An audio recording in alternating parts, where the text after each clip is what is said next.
In the fast-paced and chaotic world we live in, the need to master the art of not caring about the things that don't matter and letting go of those that weigh us down is more crucial than ever.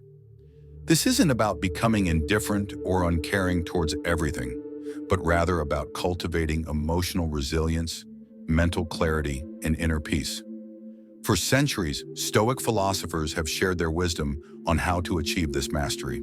By focusing on what is within our control, while detaching from what is not, we can live more fulfilled and tranquil lives.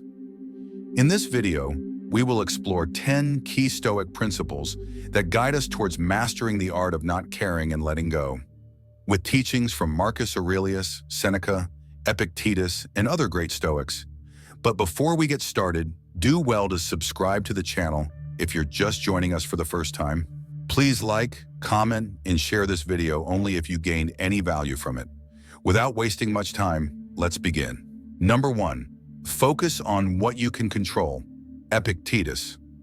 At the heart of Stoic philosophy lies one crucial insight: the distinction between what is within our control and what is not.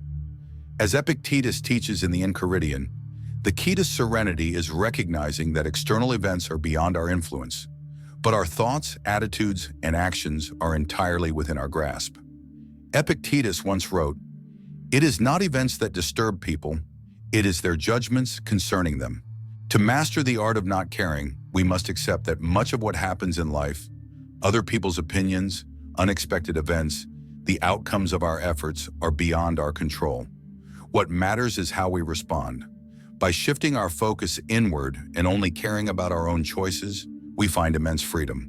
Number 2, understand the impermanence of all things. Marcus Aurelius. Marcus Aurelius, the Roman emperor-philosopher, often reflected on the fleeting nature of life and all its components: success, failure, praise, and blame.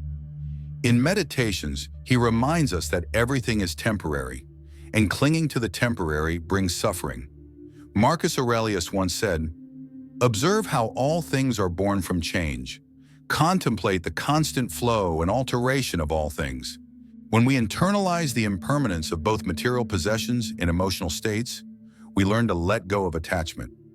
Everything passes, and by accepting this, we reduce unnecessary emotional investment in transient concerns. Number 3, embrace Amor Fati, love your fate. Epictetus. Epictetus also introduced the powerful concept of Amor Fati, meaning love of fate. Rather than merely accepting what happens to us, we are encouraged to embrace it fully.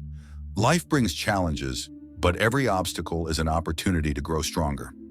Epictetus famously wrote that, "Don't demand that things happen as you wish, but wish that they happen as they do, and you will go on well." By reframing negative experiences as necessary parts of our journey, we stop resisting life. In embracing fate, we relinquish our attachment to specific outcomes, which liberates us from unnecessary suffering. Number 4, practice negative visualization. Seneca. Seneca, in his letters, advises the use of premeditatio malorum, or negative visualization. This technique involves imagining worst-case scenarios not to induce fear, but to prepare ourselves mentally for loss and adversity. Seneca famously said, "He robs present ills of their power who has perceived their coming beforehand." By regularly contemplating loss or misfortune, we become less attached to outcomes and more resilient when difficulties arise. This practice trains us to let go of expectations and to remain steady in the face of uncertainty. Number 5, accept the present moment. Marcus Aurelius. Marcus Aurelius speaks extensively about the importance of living in the present moment. He emphasizes that much of our suffering comes from regretting the past or fearing the future. True mastery of letting go requires us to live fully in the now. Marcus Aurelius once wrote, "Confine yourself to the present. The more we dwell on past mistakes or future anxieties, the more we care about things outside our control."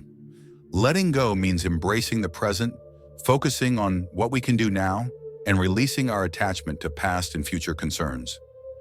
If you're already gaining value, do well to subscribe to the channel and like the video already. Number 6, cultivate indifference to external things. Epictetus.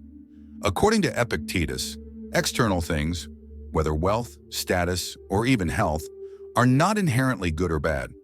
What matters is how we perceive them. By cultivating indifference to external things, we liberate ourselves from the emotional weight they carry.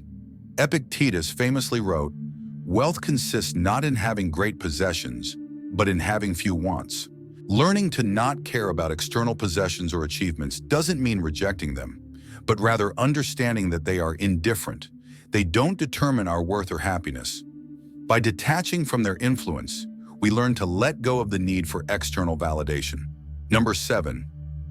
Momentomori. Remember death, Seneca and Marcus Aurelius. Both Seneca and Marcus Aurelius frequently reflect on the inevitability of death. While this may seem morbid, Stoic philosophy teaches that remembering our mortality allows us to let go of trivial worries and live more fully. Seneca famously made a statement, "Let us prepare our minds as if we'd come to the very end of life.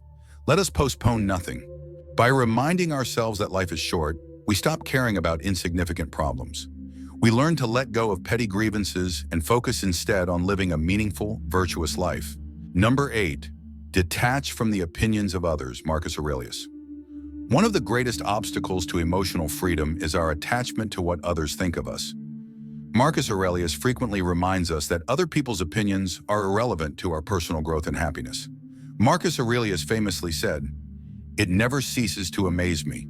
We all love ourselves more than other people, but care more about their opinion than our own." By recognizing that others' judgments are beyond our control, we learn to detach from their influence. We focus instead on our internal values, developing self-respect and resilience against criticism. Number 9, take responsibility for your emotions. Epictetus. Stoicism teaches that emotions are not caused by external events, but by our interpretations of those events. Epictetus reminds us that we are responsible for how we react. Epictetus once wrote, "No man is free who is not master of himself." By understanding that our emotional reactions are within our control, we can choose how to respond to life's challenges. Letting go means taking responsibility for our emotions, not allowing external circumstances to dictate our inner peace. Number 10. Pursue virtue, not pleasure. Zeno of Citium. Zeno, the founder of Stoicism, believed that the highest good is virtue, not pleasure or material success. To live in accordance with nature, we must prioritize wisdom, courage, justice, and temperance. In doing so, we naturally let go of distractions and desires that lead us away from true fulfillment. Zeno famously said, "Man conquers the world by conquering himself." By focusing on cultivating virtue, we learn to let go of the pursuit of superficial pleasures or fleeting joys. Instead, we care only about developing inner strength and wisdom, which leads to lasting happiness. Mastering the art of not caring and letting go is not about apathy or indifference, but about cultivating emotional resilience and focusing on what truly matters. Through these 10 Stoic principles, we learn to release our attachment to external things, develop inner peace, and live with greater freedom. Letting go becomes a path to wisdom, where we focus on living virtuously and in harmony with nature, free from unnecessary burdens. The Stoics show us that the less we care about things outside our control, the more we can care deeply about what truly matters, our own thoughts, actions, and growth. Thank you for watching this far, as we have come to the end of today's video. If you gain any sort of value, do well to subscribe to the channel and turn on the post notification bell so you'll get notified when we drop a new video like this. Also, kindly like and share the video to your friends and family. Let's all grow together. Finally, let us know in the comment section below what your thoughts are, as we'll be actively engaging with each and every comment. As always, be well, be safe, and we'll see you in our next video.